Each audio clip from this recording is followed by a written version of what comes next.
Welcome to episode 3 of the Clubhouse Roundtable. We are super excited to have you back for another roundtable discussion between Derek Sproul, Joe Harden, Santino Williams, and myself, Jason Bahamundi, as we just want to live life and see what is going on in the world and be open, honest, and vulnerable with each other. And hopefully get you guys to understand that being open, honest, and vulnerable is not a weakness. It's actually a strength. Last week we had Ryan Reynolds, or 2 weeks ago we had Ryan Reynolds on. It was a great discussion. Derek had held the microphone to lead us into the discussion. So today we're going to pass the microphone over to Joe, whose internet seems to be working. So maybe you can get the question out before it goes on the fritz, and we can have a discussion. So, Joe, I'm going to toss it over to you and let you introduce the topic of the week, and let's get going. I would today's topic would be something that I've been like personally dealing with is just like my digital diet. And I caught myself like doom scrolling. It's like something I'm really, really trying like this. I really want to focus on it because, I struggle with like being present and like I've got ADHD brain and like scrolling does something, obviously chemical things to you. And it's like so hard to break. It's like, it might be one of the hardest habits that I'm trying to break. So I thought it'd be kind of cool to talk about just like, how to maybe improve our digital diets, what you guys do, like your relationship with social media. Like I mentioned before we hit, all of us here are trying to build something. It's almost impossible to do without the internet. And here's the other thing, it's hard to balance that when, look at us. We're 4 people separated by coasts. And these relationships wouldn't have happened if it wasn't for the internet. So it's like such a strange thing to like balance. I don't know if that's a very open-ended thought. Maybe we could, maybe wrap on that some. Let me ask you a question. When you say doom scrolling, what do you catch yourself doom scrolling on? Is it like, how do I make my business better? Is it the politics going on in the world? Is like, what do you find yourself doom scrolling? Well, like recently it's the politics. It's like, and here's the thing, it like enrages me. So it's like after a while, I'm just like, I can feel like my blood pressure and I'm just like, this is not good. Like I catch myself like spiraling and it's like, what do you do? Like you're like, you got this cube, like you rectangle in your hand and you're seeing like horrific shit. And then like you overconsume it. And then it makes like your time when you're not even on the internet it just like seems like it cascades onto other parts of life when you're seeing, these things like, once you pause something, that's all you see in your algorithm once you interact with it. But so lately it's politics. I try to like curate it where I would see nothing but like dogs and like woodworking and trail running, but it's hard when there's so much bad stuff happening too. I'll start. I'll go first. So I still have a Twitter account, and Twitter is literally politics and the Mets. So if I want to avoid the politics as much as I possibly can with, into the doom scrolling section, I just don't open Twitter, in all honesty. That's where it is. It bleeds a little bit into Threads and Instagram, but and when I say I mean literal journalists, independent journalists talking about things like Renee Good and Alex Peretti. Like that's what I mean. I'm not talking about somebody that like Amanda Katz posting about running is political. Like I'm not talking about that. I'm talking about literal news and videos and shit like that. It's isolated to Twitter. And so if I open Twitter, I know that that's what I'm going to see and that's what I'm going to read. So a way to avoid that is to not open that app. And when I catch myself in that app being there long enough, I literally will open up Threads next because I have my For You tab set up, but basically all runners announcing I'm running my first 5K or I'm running my first half marathon. And so I can get in there and that gives me the positive dopamine rush to counteract all of that fucking scrolling through that shit. And I will say this, like the Mets are a source of joy for me, but Mets fans are insufferable. They are fucking insufferable. Oh, this guy they just signed for, $17 million, and fans are like, that's too fucking much. And it's like, you're not paying his salary. What do you give a shit?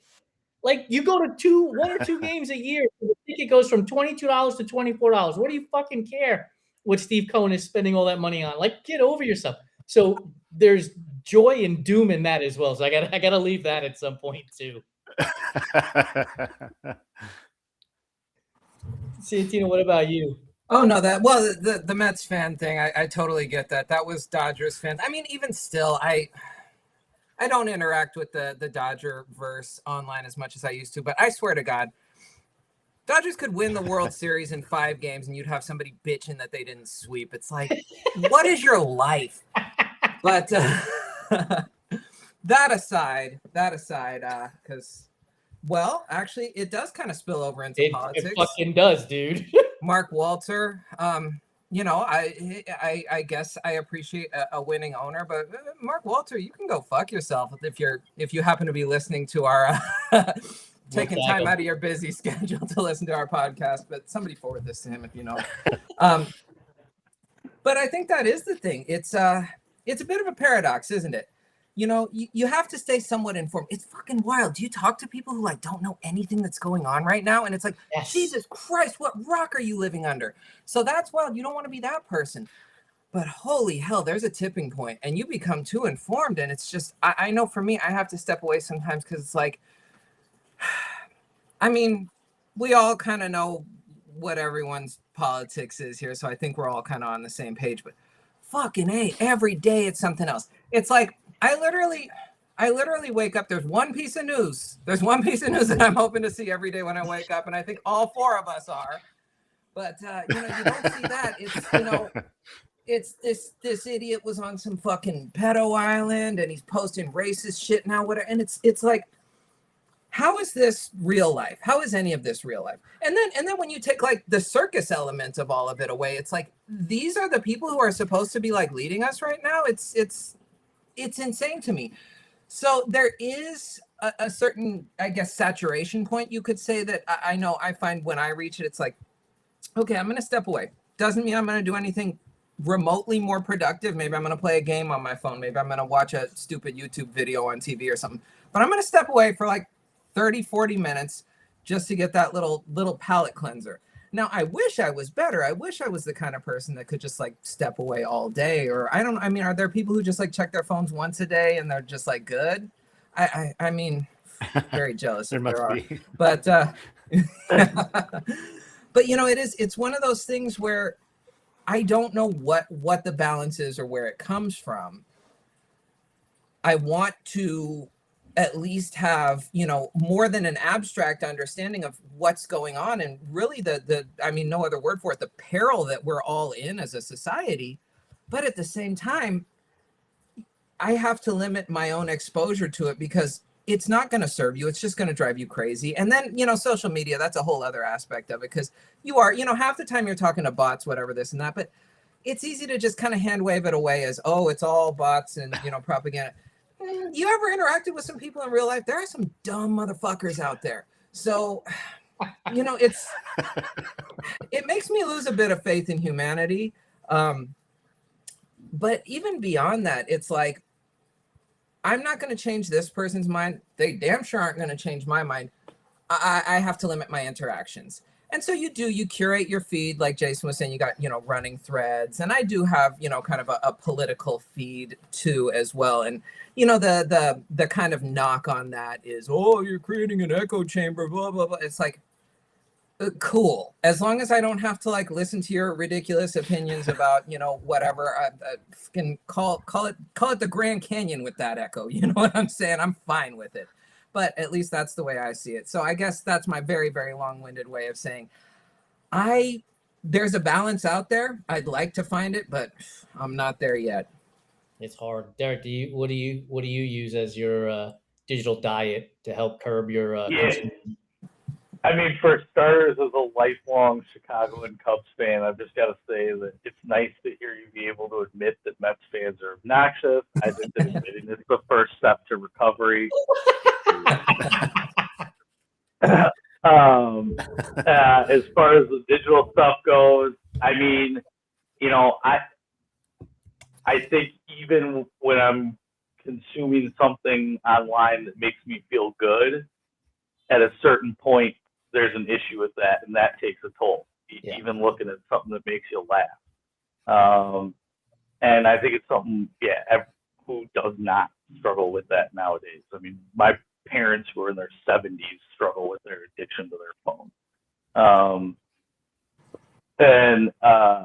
You know, I don't know. It's tough. I think I have moments where I obviously don't do a good job, some better than others.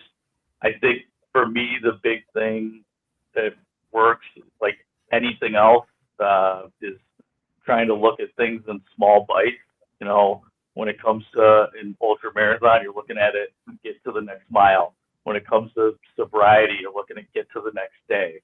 So that philosophy works for me. And so with the digital stuff, I try to have small intentional moments where I don't have it. You know, like of course I have runs where like I'm taking out my phone to take pictures and stuff, but I'll say to myself, look, I'm going for this X run. I'm not gonna stop and look at Instagram while I'm on this run. I'm not gonna open up anything other than my camera.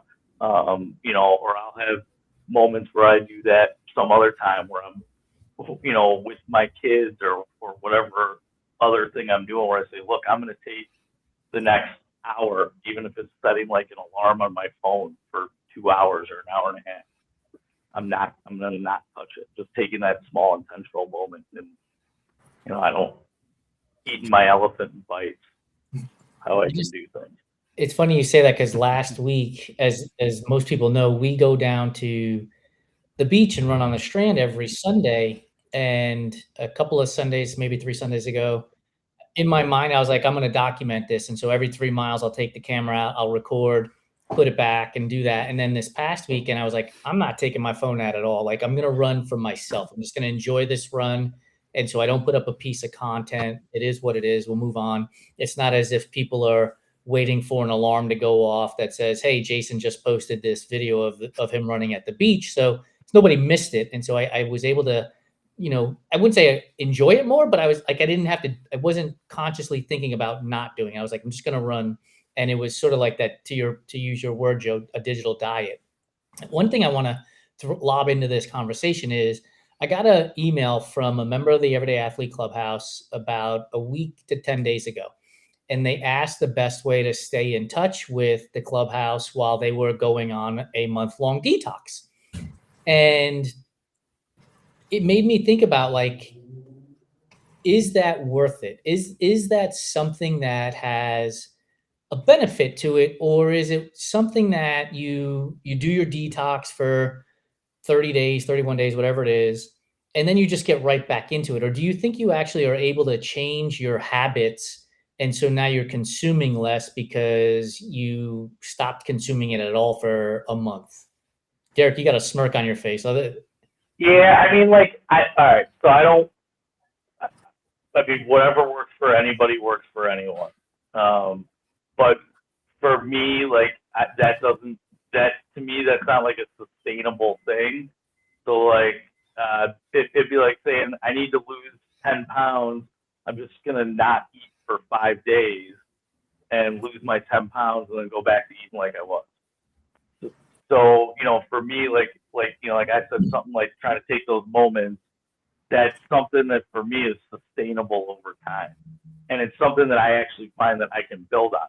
You know, like any habit, the more I do it, the easier it gets, the longer I can take those moments and not feel like, oh my God, is the world gonna explode because you know, it's that, did I leave the iron on? You know, so that I'm able to build on that. So, you know, if that works for somebody else, great. But for me, that's not something that I feel is like a sustainable model for me. Yeah, I don't know for me either. Like I would think that I would come back and I don't know how much would change, right? So let's say my phone usage was 4 hours a day. Does it go to 355 now? Because I sustained from it for a month, and is really that 5 minutes anything? And it's not to say that the flowers don't look prettier in those 30 days because you're probably more aware of the outside world in those 30 days. And so there's a benefit in that situation. I just don't know, like your point, Derek, like when you come back to it, how much has really changed in that situation. Joe, I want to ask you about that in a way, right? Like you spend hours in your shop. So when you leave the shop and you come back into your house and you're talking to your wife, your kids, whatever it is, like, do you reach for your phone, when you come back in from woodworking for 2, 3, 4, 5 hours? Like, is that a thing you do, like, Yeah, I almost, mean, I'll definitely catch myself doing it. I mean, I can't look at my phone while I'm running sharp spinning right. things, so it's usually like off somewhere. But yeah, I'll definitely like, well, what? And that's what I mean. That's like part of the problem. Like, what? It's almost like, what did I miss while I was gone? It's just like, it's usually nothing important. But um, yeah, I definitely do. I'm just like, why am I doing this instead of maybe talking to my family right now? But you know. So we need to get you more jobs with RTB awards so that you just have your phone in the corner so you could keep cutting wood and spinning. Don't eventually, Right, if yeah. you're too busy, eventually he's gonna have to check, because there's gonna be one of those episodes where Joe waves his hand by and there's not a finger here. Looking at reels while he was. I've got all 10 right now. Derek, you are on point I because have all 10 still.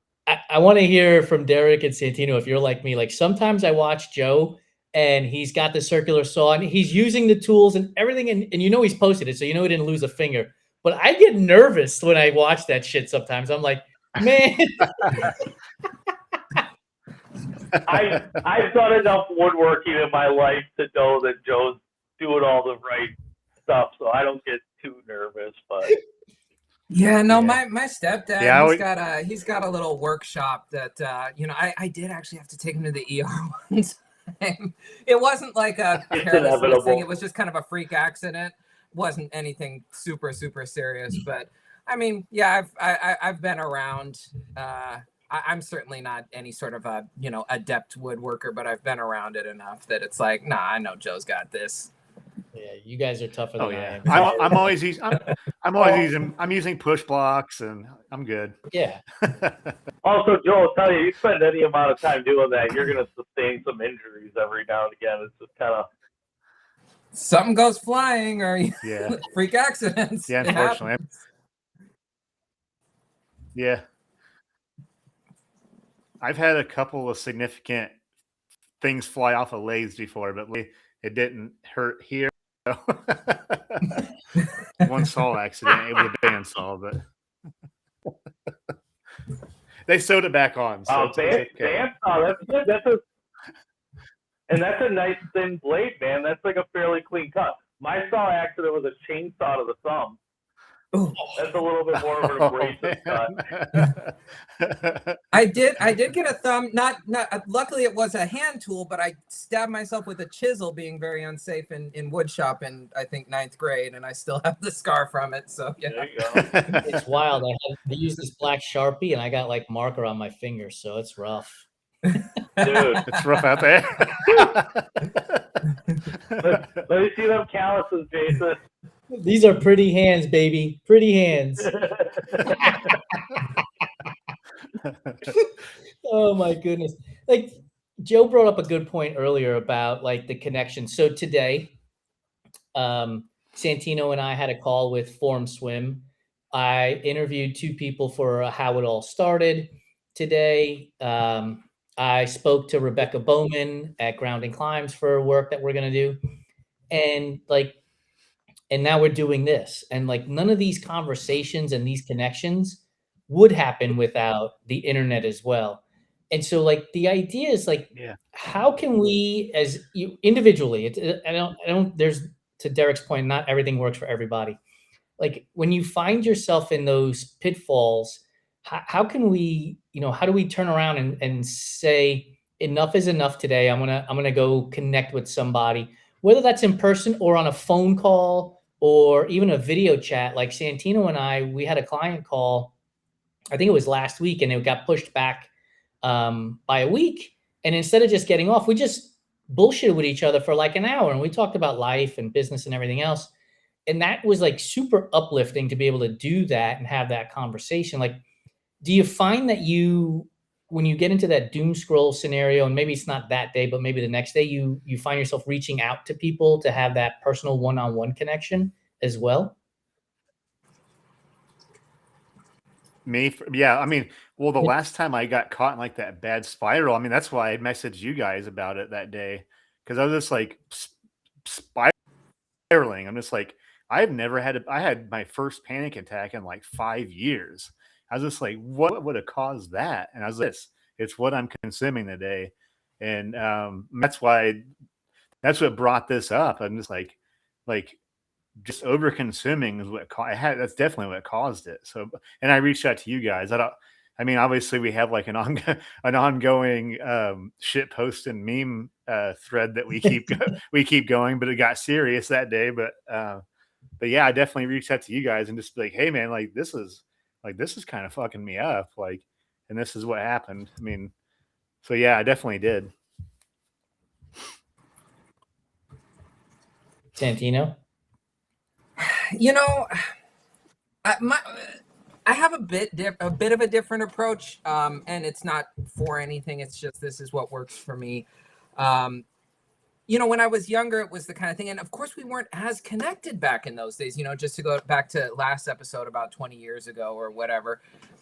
I was living in a neighborhood at the time where I kind of knew all my neighbors, and it's like you could just legit go walk down the street and somebody's either out in their garage or whatever, this and that. So, hey, you want to go grab a beer? You want to go do whatever, this and that. You could kind of find like that personal connection that I'm sure some people still have. I don't anymore, but there is something about just kind of the change of scenery for me. And I've been spiraling a lot lately. So it's, that it's a diminishing returns type thing. But when things are going, I guess the normal level of dysfunctional, and I'm just having one of those days where, you got that dark cloud hanging over you, and it's like, oh, I gotta change it up a little bit. Retail therapy, it's a big one for me. Not the healthiest, but it works. Or even just some sort of a cultural thing. I love to go into the city, go to the museum. I remember one time I was just kind of having a bit of a day, and just kind of spur of the moment, I grabbed a gummy out of my stash and got in the car, went to the museum, took it in the parking lot. And by the time I, was really by the time everything was getting good, it's like, oh, this is amazing. And you just you sit there and kill, 4 or 5 hours at the museum. I'm gonna grab a pizza and head home, and that sort of thing. So for me, it's more just kind of the change of scenery than anything else. And it's not that I don't have people I can reach out to. I certainly, I certainly have my my roster that, when it's just like rough, it's like, hey, I might need to vent for a second, or what do you think about this, or whatever, this and that.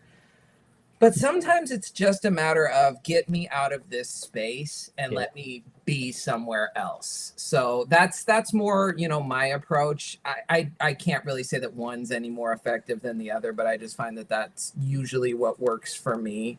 Oh, go on. Was that the night you texted me to tell me that Van Gogh's picture was animated?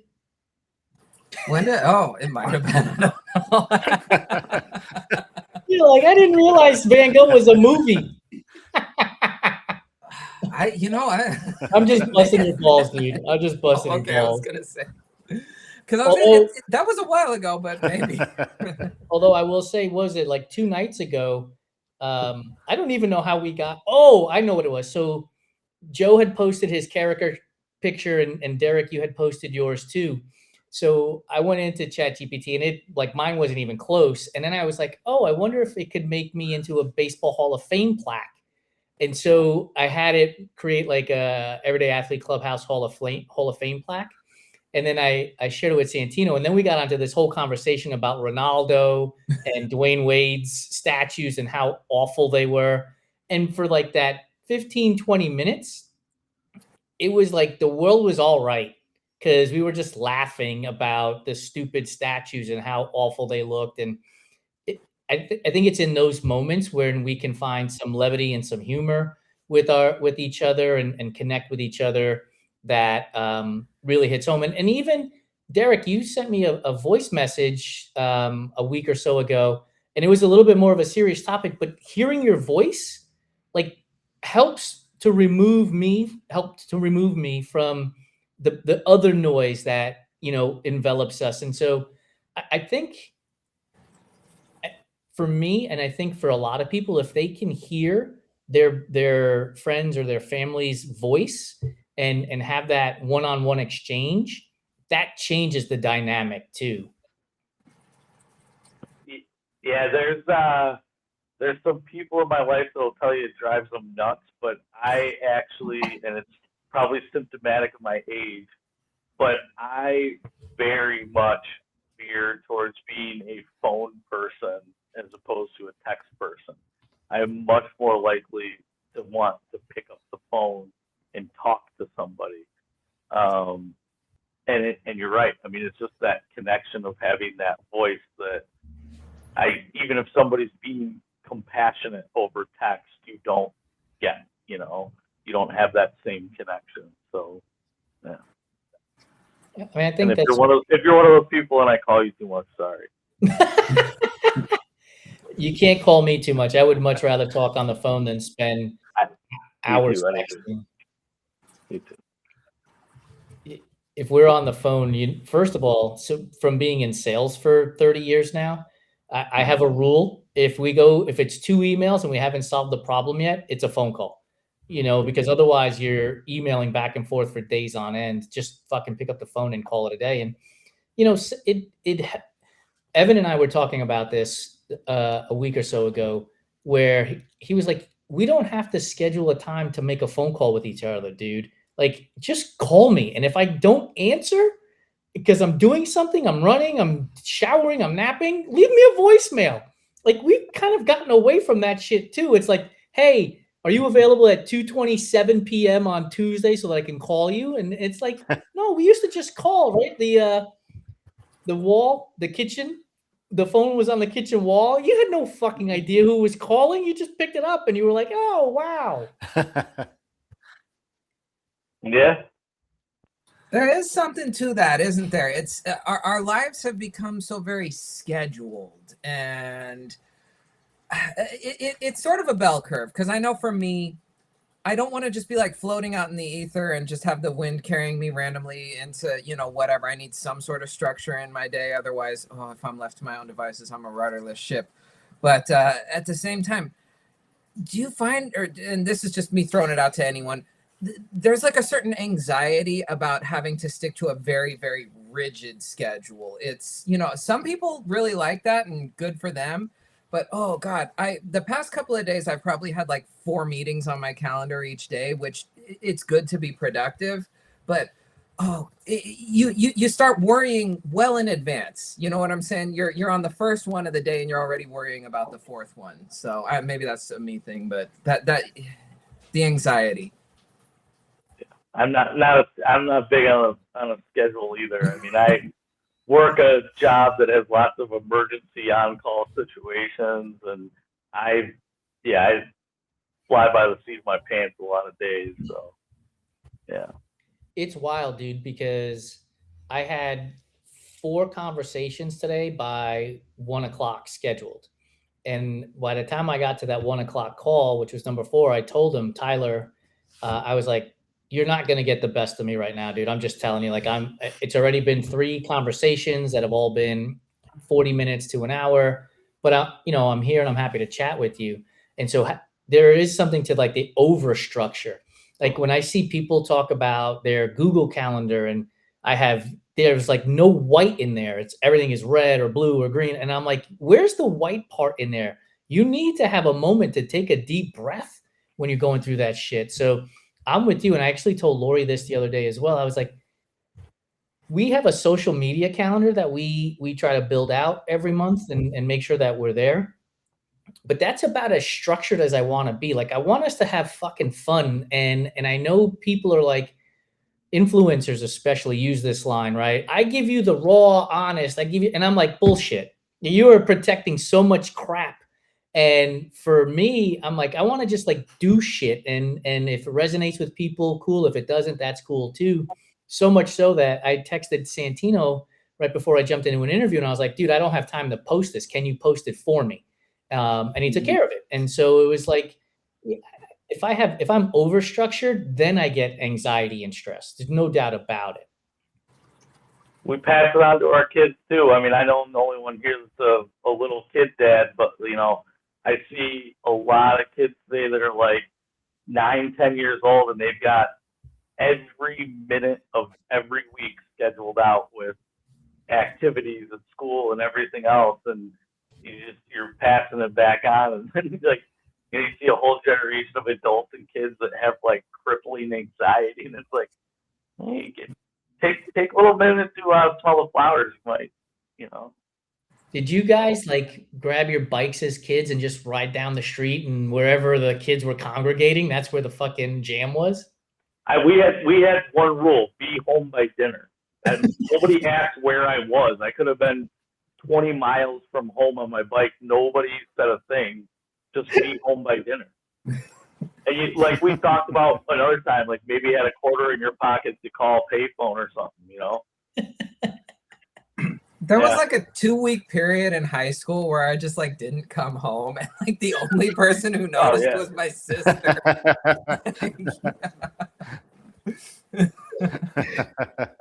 Oh, that's fucking wild. Yeah, like we would ride down the street and we used to play. Do you guys ever play Kill the Carrier? Did you ever play that game? So Ghost in the Graveyard. Ghost, it's very similar, I'm guessing. So we would have one kid would carry the football. Oh, we had a very would tackle his ass. Oh, yeah. He would have to run and like the whole neighborhood would wipe his ass out. Oh, we called that game something a little different that was back in the 80s in far west DC. Yeah, very problematic for that game. Joe grew up in the Midwest. Yeah, we didn't call it whatever you call it. We called it Kill the Carrier. We gave him a football. But like, I don't imagine that there are many parents these days that are gonna let that happen because, you know, kids might get hurt, and it's like, yeah, but they also might not. Like, let them go and live a little bit too. Well, and moreover, I think just the thing, like, you know, I got nieces and nephews that are a little older than my kids. Like you're saying, we'd leave on our bikes and be gone for 4 hours. Nobody knew where we were. You know, my nieces and nephews are running around with trackers in their pockets with, you know, Life 360 app where their mom and dad can look on there any second and see exactly where they're at within 3 feet radius of their location. You know, I mean, it's, my parents just said it's stuff we worked at. Joe, you said that's wild. Yeah, I mean, I get emails every day about my kids' assignments and like if they did or didn't turn something in. I'm like, I don't really want to know this much. Like, I care about what they do, but it's like if my son misses an assignment, he needs to figure it out. He doesn't need me to get after him a day from an email from the teacher. Like, I mean, yeah, I mean, I'll obviously be like, hey man, turn your stuff in. You know, if it gets that bad, but it's like, I really don't need to know that he was tardy for third period. Like, you know, he'll be 18 in a couple of months. It's okay. Yeah. That's, yeah. Well, like you said, you gotta figure it out. I text with my daughter's teacher every day. Yeah, I don't know, in a way, I do appreciate it just because it's like, you know, nothing's going to get too far off the rails that way, but it is like now it's like now I have homework, you know what I'm saying? Like, yeah. It is nice to know. I mean, to your point, Santino.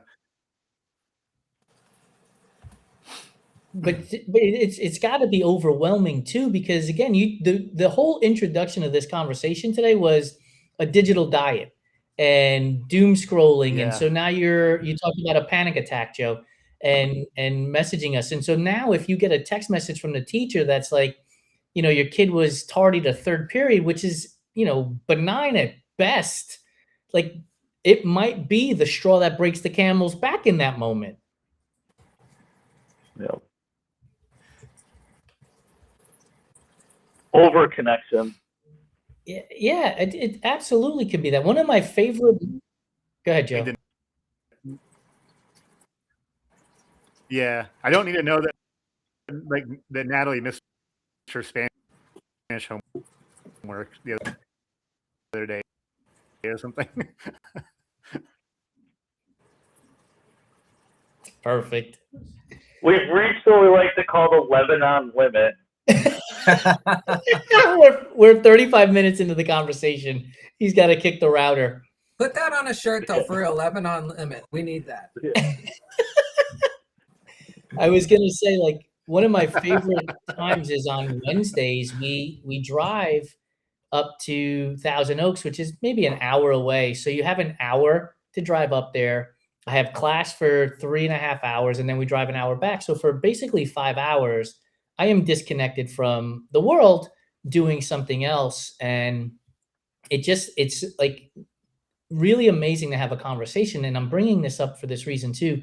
My students are adult learners. And so they have kids like you guys do. And one of my students told me that at his school, 0 cell phones are allowed in the classroom. And I would in the school, not in the classroom, in the school. And I was shocked because my first thought process was, what about all those parents that are so concerned about bad things happening at school? Kid gets sick or whatever it might be, right? God forbid there's a gunman that comes into the school. Like all of those pitfalls.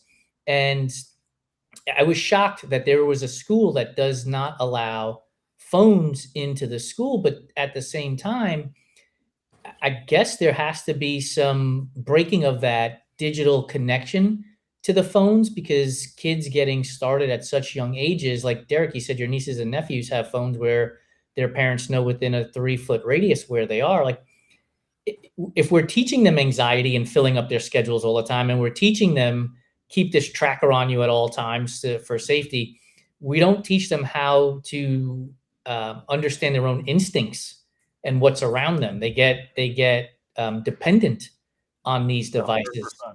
right? And I don't have kids, so I'll leave it up to you guys to talk about that because you do have kids and have raised and are raising them in this massive digital age. Like, I can't imagine how easy it is to raise kids with what's happening in the world today with use of digital internet and then the peer pressure, right?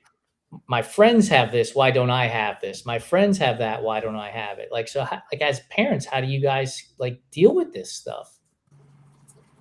Like anything else as a parent, man, you just do the best that you can every day and know that you're probably going to fuck something up. It's like, I mean, it's impossible. I got kids, you put the, parental block on YouTube and all this stuff, but like, I mean, sure as shit, there's going to be a time you're going to come into the room and your 10-year-old's watching a video where they're like, motherfucker, suck dick, bitch.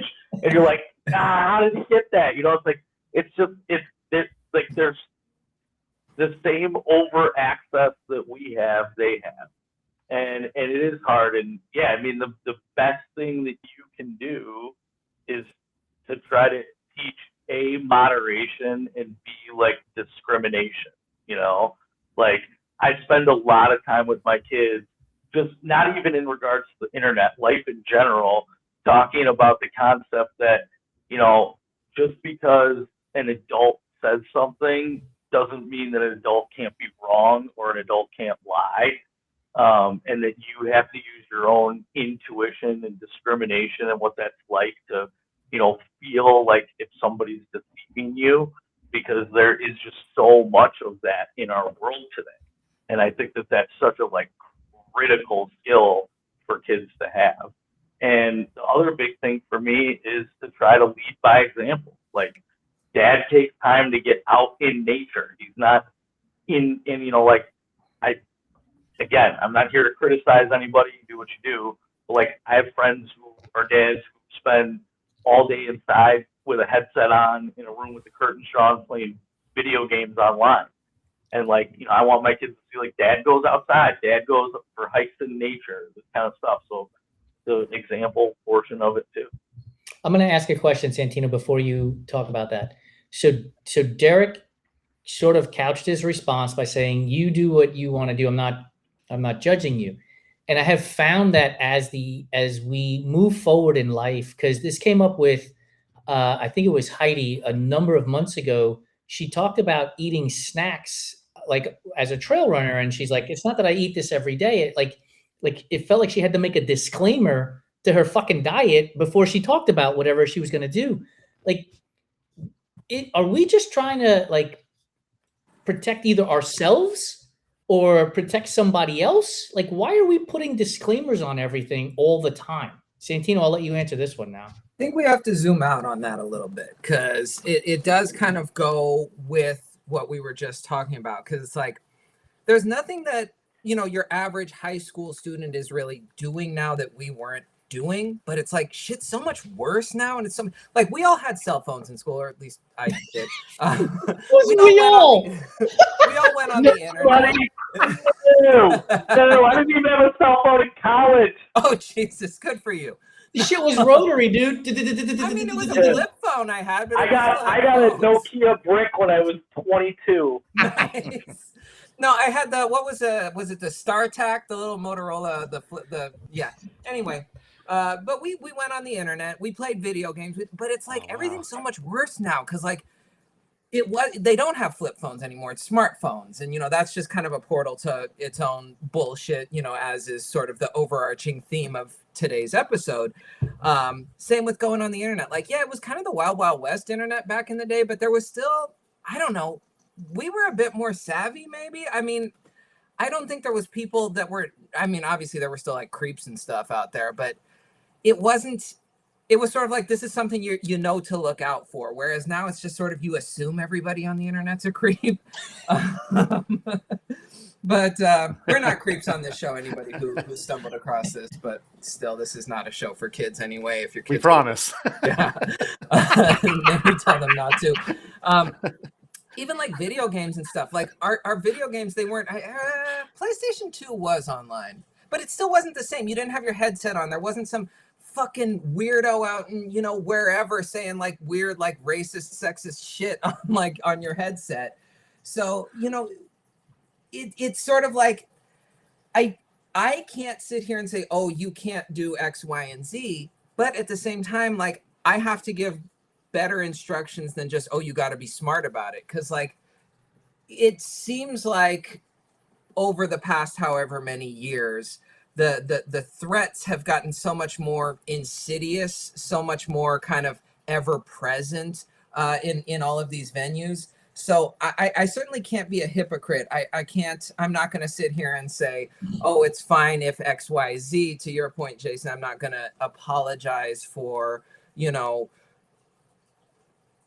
what I did when I was that age, whatever, this and that. But at the same time, you do have to keep in mind that it's just different. And that's sort of a cop-out answer, I know, but it really is. And I'm sure it'll continue to get, more different as technology advances. And that's kind of the shitty thing, sitting back now and thinking about it. We're at the cutting edge with all of this shit. The technology we had when we were in high school, we couldn't imagine what we have today. And it should be a really great thing, but in so many ways, it's just awful. Like, yeah. I think in conjunction with what you're saying, I think a big part of why maybe it's, like you see a lot bigger percentage of that online now than you did in, 2001 is the fact that it's been out long, it's advanced so much. And there are so many more people out there now who are so well adept at using that technology that they can use it for said evil. So, that obviously causes an increase in that for sure. Absolutely. There's definitely something to be said for being old and naive to shit. Like, Lori will say something to me. She'll be like, "Have you seen this?" And I'm like, "I have zero idea what you're talking about, like none whatsoever." And it's because I've sort of, I guess, put myself into a bubble where this is what I'm looking at and this is what I'm seeing, and I'm not scrolling by. I forget who. I think Santino. I was talking to you, and I mentioned like I feel proud to not know who these run influencers are that are saying all of this shit. Like, because I don't see it, and I'm proud to be unrun influenced or whatever you want to call it, because I have no idea which assholes aren't speaking out and which assholes are speaking out and who's not doing this and who's not doing that. I don't know who they are.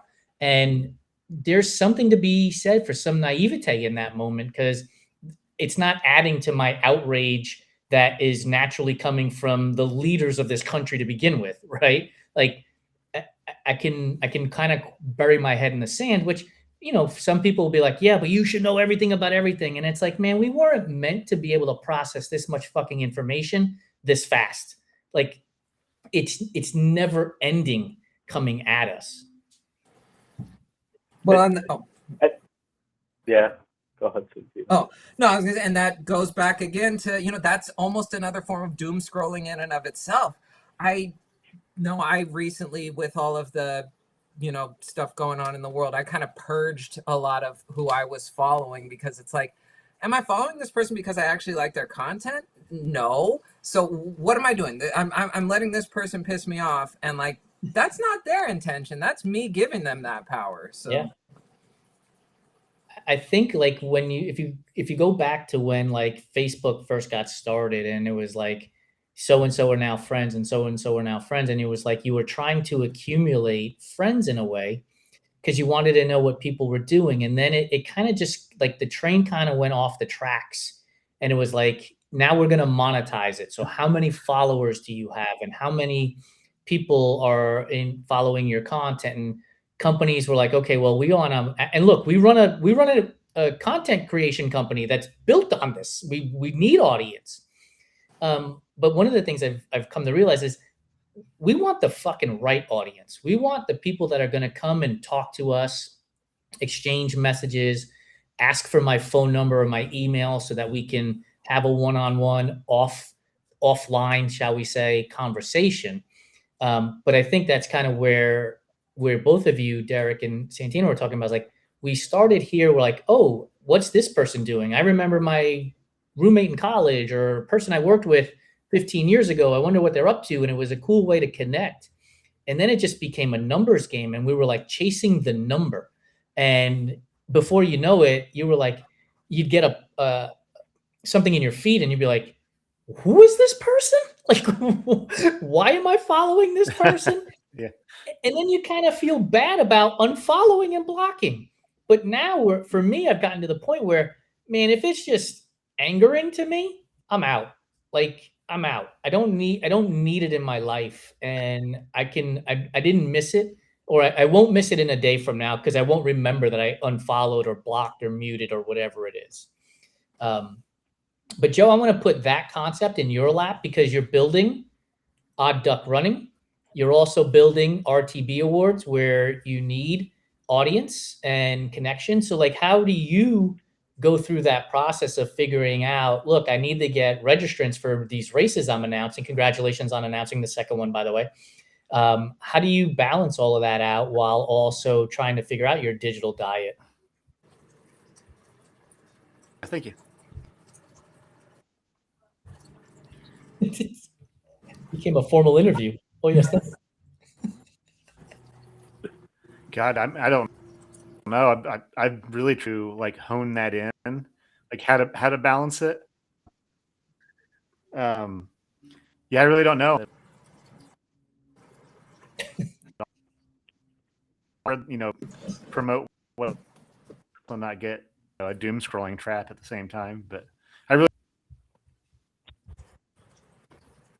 it's hard, dude. So like, I don't know if you experience this, Derek. You know, you may not experience this. Santino, you probably do.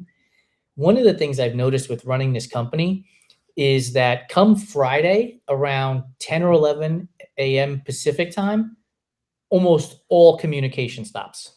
and it does, like, emails don't come in, replies don't come in, like almost zero comes in around 10 or 11 a.m. Pacific time until Monday rolls around. And I'm wondering if it's just like the enormity of all the shit that has happened for 4.5 days, whether that's in their company, in their business, or the outside world, where they're like, I'm good. I'm going to take the rest of this afternoon off and I'll deal with this email on Monday. Santino? No, I mean, I definitely, I noticed that it's one of our kind of RTB inner circle guys on Threads, and I am sorry if you're listening. Is it John Hudson? Might be John Hudson. Yeah. He always reposts that fucking James Bond, Daniel Craig, ladies and gentlemen, The Weekend. Yep. I look forward to him reposting that because it literally it signifies, it's like, okay, we're done for right now. But it is very true. It's like you said, about midday Friday, everything just kind of stops. And that's usually, honestly, it shouldn't be as stressful as it is for me, because it's like, okay, cool, now we're rolling into the weekend. But that's usually like my cue that it's like, anything that needs to get done this week, you got a couple hours to get it done. And so, that's sort of my grind. And then, like I said, I see that repost on Threads and it's like, okay, it is the weekend. So yeah, it's, I think it probably does have something to do with the fact that, everybody, find me one person who isn't, at least teetering on the edge of burnout most of the time. You know what I'm saying? Whether you're working for yourself, whether you're working for somebody else, we're all a little overworked right now. So I do think there is, something there where it's like, have you ever worked for a kind of like broke company? When I was much younger, I worked for a restaurant that, like, you'd get paid on Friday, and it's like, if you're working dinner shift, just hold on to that check for a couple of days, because if you put it in the bank, it's going to bounce. But I do think there is sort of that, like, everybody's got their paycheck and they're rushing to the bank before, whatever. And that's sort of where everything is shutting down. And I certainly don't think it's unique to me, but I do think that a lot of people are kind of looking at their schedule like, shit, there's still a lot to get done before I can say the week is over. And that leads to, a different brand of, I guess, rushing, panicking to get this done or whatever. So, it's, I guess, again, I'm being very, very long-winded today, but it is just, that is kind of my way of saying, people are, I guess that's sort of everyone's breaking point, for lack of a better term. Everybody's just, the weeks aren't easy. I don't care who you are. I don't care what your job is. The Monday through Friday, just the insanity of the world at large, and just kind of trying to function in a very, very dysfunctional society. It's not easy. There's a reason they call it the Sunday scaries. I think we all kind of sit there after dinner on Sunday night, just dreading what's dude, coming. I don't have Sunday scaries. I have Saturday scaries. It's wild. Like, on Saturday, I'm like, what? And I think it's because I've been in sales for 30 years. If there's no communication, there's no eating, basically, right? True. You're not closing a deal or anything. And so, like, from Friday and then Saturday, I'm like, why, where is the conversation? Where is the communication? Because that's how we're going to make sales. That's how we're going to drive audience. That's how we're going to make attention so that we can make more sales in the future. And so for me, it's coming to grips with the idea that people have just had enough come midday Friday, and things are going to shut down. And, like, so go back 7 days, last Friday, it happened. And yet this week we've had 4 conversations that have led to sales. And right. So it's awesome to have that situation come into play. And Jola just left. Lebanon, Indiana is out. And so I have to teach myself that come Friday afternoon, noonish, 10 or 11 a.m., like, business for me is essentially over, and move on to handling other things in life and not worry about, an email that comes in. Because if it comes in at 11 o'clock on Friday, that's 2 p.m. Eastern time, that person's not really truly expecting a response from me and it's not an emergency at that point. And that's the thing I have to teach myself, because as a business owner, that email comes in like panic and stress and anxiety of what's the bad thing in that email. And so I'm trying to teach myself, like, it's okay, handle it on Monday. Well, and I think that's just maturing as a business person. I'm certainly not there yet myself, but it is, you almost have to kind of triage these things as they come in, and there is something to be said about letting tomorrow problems be a tomorrow thing. I hope I get there someday. So Derek, with you, like, how are emergency situations? I was gonna say I don't have weekends, so I don't have a Monday through Friday. I mean, I do property maintenance and management work for large residential condominium complexes, and I don't have a standard day. I don't have a standard week. I don't have set hours. There's no routine. I have to be ready for anything, anytime. So let me ask you this. Like, we just talked about being organized and structured and everything like that. But I also just said that when I get an email that I'm not expecting, like, my panic meter goes straight through the roof. So like, when you get a message that's like, hey, the sewage system is backing up, in this complex, like, is it, I just got to go handle it, or is it happened today? It happened today. So in my complexes, I'm an independent contractor, and I have an outside third-party management company that manages their financial back-end stuff. But I directly answer to a homeowner association board that is 7 people with 7 different opinions, and those 7 people change up every couple of years. And so, just today I had an incident where I've been dealing with these horrible plumbing issues in these buildings, and I got 9 union pipe fitters on site that are costing up $200 an hour a piece, trying to fix a critical thing that keeps plumbing functioning to a building with 36 units in it. And meanwhile, I've got a board member that wants a padlock cut off an old storage locker in another building, and he's been breathing down my neck about it for 48 hours.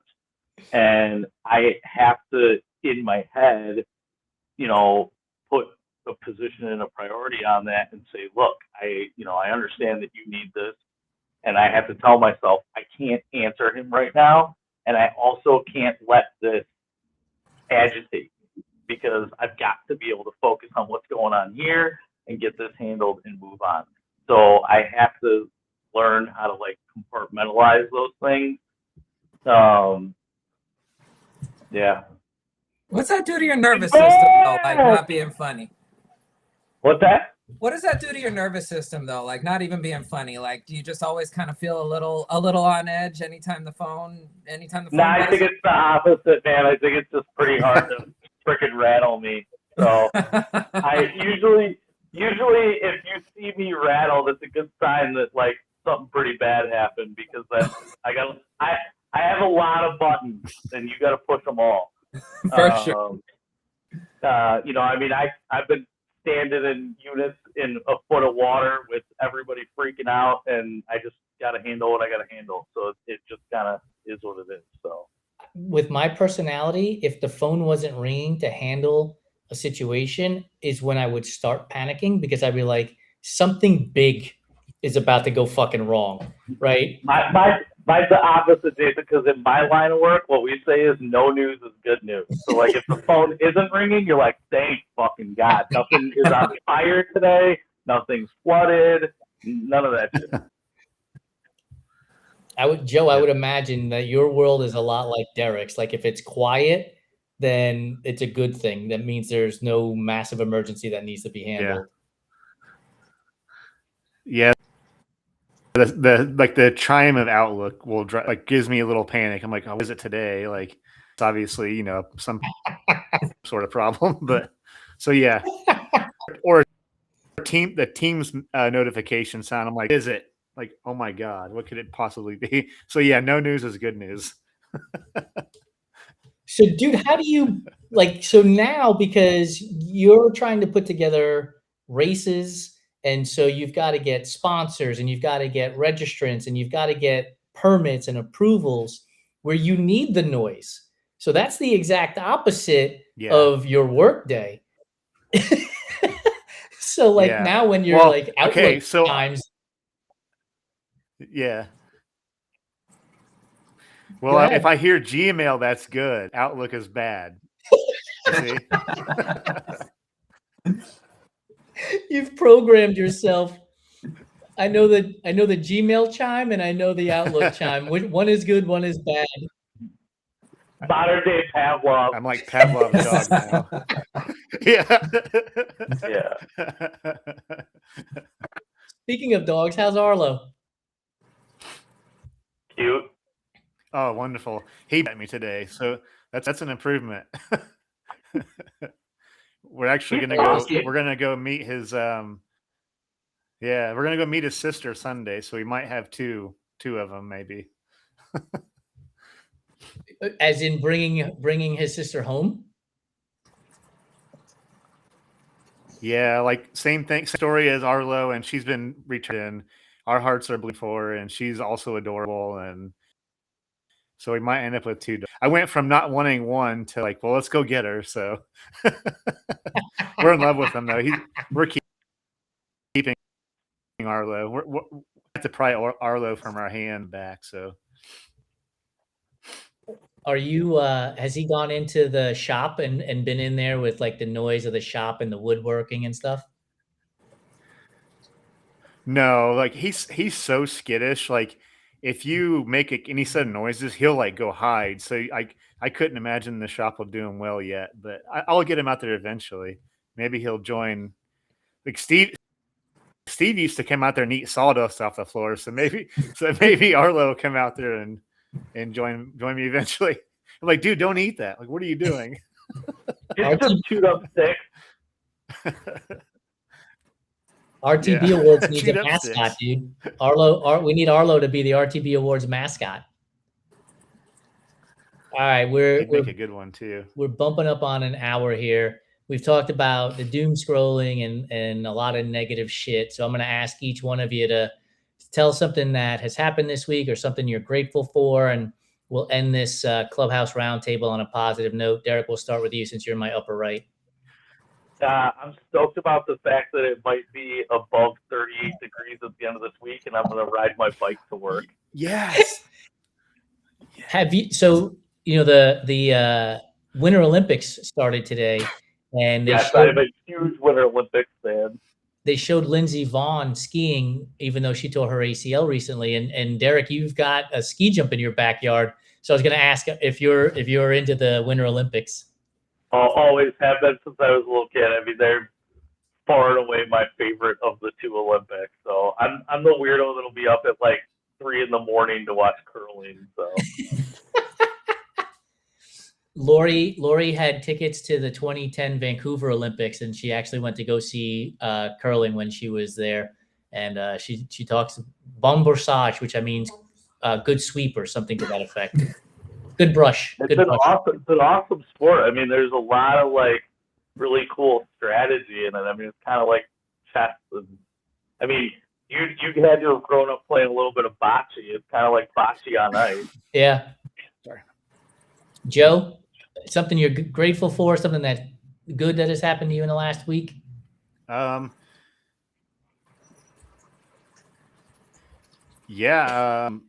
Well, I went from 0 sponsors for Hustle in the Heartland to 3, all in one day, basically. Nice. So that's really good news. Oh, that's fantastic. And I talked to Sarah Seither, who lives in Ohio, and she was making a comment. So I saw an Instagram feed one, it said one of those things like whoever's first name starts with this letter, they owe you this. And one was a chocolate cake and the other one was a pizza, and they were both S. So I sent it to her and I was like, guess you owe me a chocolate cake and a pizza. And she's like, well, next time you're out here. And I was like, well, as a matter of fact, we'll be in Lebanon, Indiana for the Hustle in the Heartland race. Maybe you and Michelle, her wife, can join us. And she said, oh, I'll look into this. So you might get 2 more registrants out of that event for that event too. Yes. Cool. Heck yeah. Sorry. Santino? You know, I had a pretty productive long run earlier this week that it's a little thing, but you know. Oh shit! Santino got I'm out. Did he move? Oh wait. Okay, I'm back now. Hey, what's up? Oh man, that was wild. He's back. Did you get the Airbnb next door to Joe? I guess so. Yeah, that's actually Joe telling you I'm not in Arizona right now. This is I'm just down the street from Joe in Lebanon, Indiana. No, but you know, you have those where it's not anything particularly special, but you just kind of feel. I was, as we've talked about on Beyond the Training and stuff like that, I was concerned for my own readiness with this training block, just with you know, some of the personal shit that I've been dealing with, whatever. And just being able to kind of bang out a long run and feel like really good and really strong afterwards. It's like, hey, this was the confidence boost I need right here. And then the chat with Coach B yesterday as well. So you know, I'd say just my readiness for my next marathon, the levels are way higher than I was expecting them to be. So that's my good thing for the week. That's awesome. Oh yeah, man. I have had so many conversations this week, but the one that has stuck out to me is one that I had with Angela Hollowell, and we're starting to put together a plan for a 2 to 3 hour live event for Global Running Day in June, and looking at bringing people on to come and talk to us for 10, 15 minutes at a time and celebrate Global Running Day. We've never done anything that big before. Most of our live events that we do are 30 minutes to an hour. So looking to fill up 2 to 3 hours is a little daunting, but it's a challenge. And it's something that I'm super grateful for, that she brought it up in the early parts of February. And it wasn't like May 30th, like, hey, on June 3rd, should we do a 3 hour event? So we have time to actually plan it out and have some guests come on and be able to talk about Global Running Day and running and all of that good shit. So that's a really super cool thing that has happened this past week that I'm super excited for. And as always, guys, I say it all the time. I love all 3 of you dearly. Thank you so much for being who you are and allowing me to be who I am. I can't express it in the cleanest of words because it hasn't always been the case for me throughout my life. And so now, knowing that I've got 3 people that I can absolutely rely on and will support me and support each other as well, because I see the commentary going back and forth amongst the 3 of you too. It lights me up. So thank you so much for, you know, just doing this show by itself for one thing, but then just being who you are. It just means everything. So appreciate you guys. And we'll be back in a couple of weeks on the next Clubhouse Roundtable. We will have a guest.